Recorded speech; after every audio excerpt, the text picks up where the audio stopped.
Marcus Aurelius was a Roman emperor of the 2nd century, also known as the last of the 5 good emperors after Nerva, Trajan, Hadrian, and Antoninus Pius.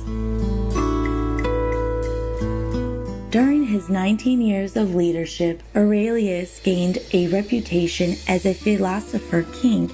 Founding his beliefs on the teachings of Stoicism, the Roman emperor was also diligent in finding his own way of self-improvement. Stoicism is an ancient Hellenistic philosophy that teaches one to accept and surrender to what life brings without seeking pleasure or having fear of pain, and to treat others in a fair and respectful manner. Marcus Aurelius wrote personal notes and ideas on Stoic philosophy and spirituality as a source of guidance for himself. These notes, originally written in ancient Greek, formed a collection called Meditations. This book has been revered by many other philosophers over the centuries and is praised as a real testament to a government of duty and service. Let us now continue with the excerpt from Marcus Aurelius' Meditations in Book 6. The Stoic philosopher elaborates on what is worth prizing within ourselves and how we can live our lives with a clear conscience.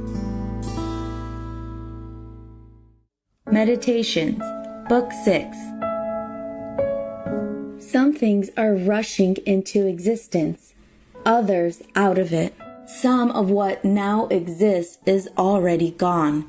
Change and flux constantly remake the world, just as the incessant progression of time remakes eternity. We find ourselves in a river. Which of the things around us should we value when none of them can offer a firm foothold?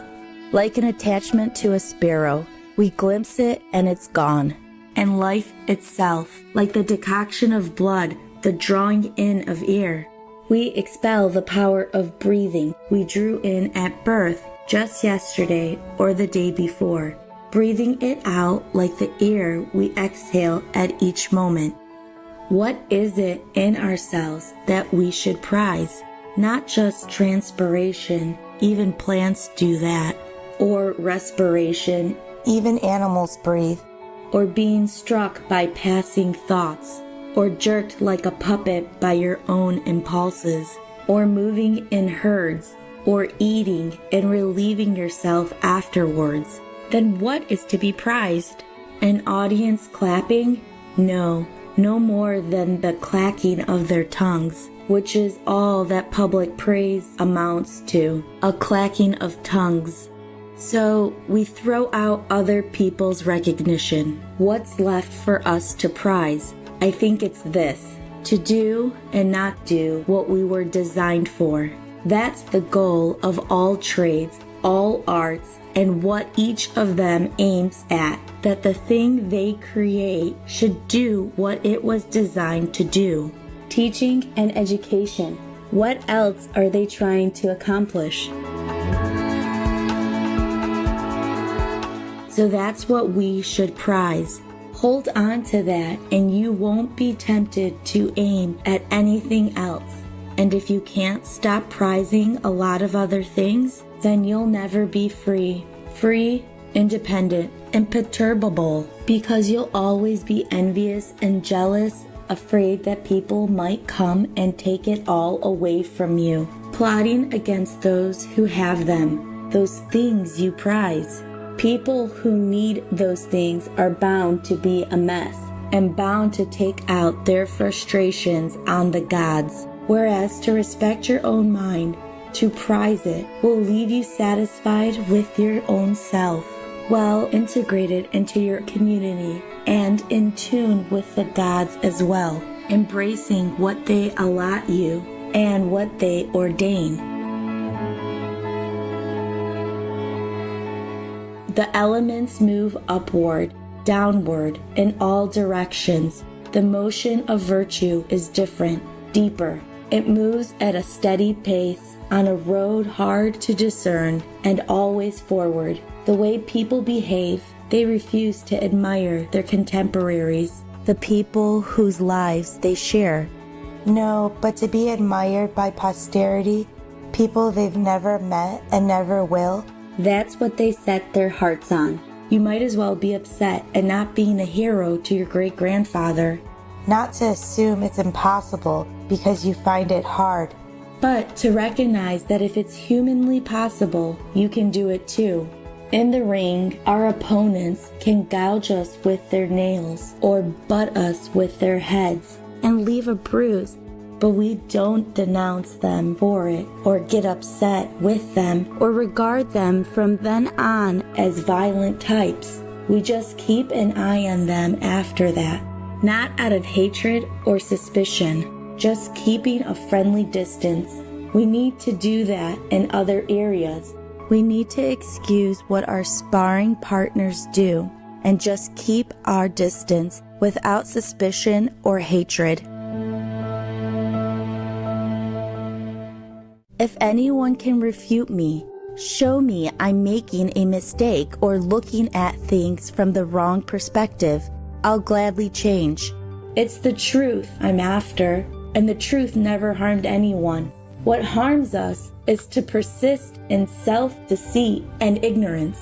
I do what is mine to do. The rest doesn't disturb me. The rest is inanimate or has no logos or the Word of God, or it wanders at random and has lost the road. When you deal with animals, with things and circumstances, be generous and straightforward. You are rational. When you deal with fellow human beings, behave as one. They share in the logos or the Word of God and invoke the gods regardless. Don't worry about how long you'll go on doing this. A single afternoon would be enough. Alexander the Great and his mule driver both died, and the same thing happened to both. They were absorbed alike into the life force of the world, or dissolved alike into atoms. Think how much is going on inside you every second, in your soul, in your body. Why should it astonish you that so much more, everything that happens in that all-embracing unity, the world, is happening at the same time? If someone asked you how to write your name, would you clench your teeth and spit out the letters one by one? If he lost his temper, would you lose yours as well? Or would you just spell out the individual letters? Remember, your responsibilities can be broken down into individual parts as well. Concentrate on those and finish the job methodically without getting stirred up or meeting anger with anger. How cruel to forbid people to want what they think is good for them, and yet that's just what you won't let them do when you get angry at their misbehavior. They're drawn toward what they think is good for them, but it's not good for them. Then show them that. Prove it to them. Instead of losing your temper, death, the end of sense, perception, of being controlled by our emotions, of mental activity, of enslavement to our bodies, disgraceful for the soul to give up when the body is still going strong. To escape imperialization, that indelible stain, it happens. Make sure you remain straightforward, upright, reverent, serious, unadorned, an ally of justice, pious, kind, affectionate, and doing your duty with a will.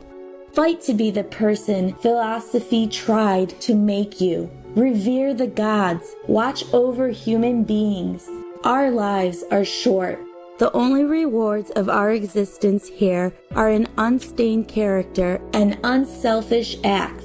Take Antoninus as your model always. His energy in doing what was rational, his steadiness in any situation, his sense of reverence, his calm expression, his gentleness, his modesty, his eagerness to grasp things, and how he never let things go before he was sure he had examined them thoroughly, understood them perfectly, the way he put up with unfair criticism without returning it, how he couldn't be hurried, how he wouldn't listen to informers, how reliable he was as a judge of character and of actions, not prone to backbiting or gossiping or cowardice or jealousy or empty rhetoric, content with the basics in living quarters, bedding, clothes, food, servants, how hard he worked, how much he put up with, his ability to work straight through till dusk because of his simple diet. He didn't even need to relieve himself except at set times. His constancy and reliability as a friend. His tolerance of people who openly questioned his views and his delight at seeing his ideas improved on. His piety without a trace of superstition, so that when your time comes, your conscience will be as clear as his. Awaken. Return to yourself. Now, no longer asleep, knowing they were only dreams. Clear-headed again, treat everything around you as a dream.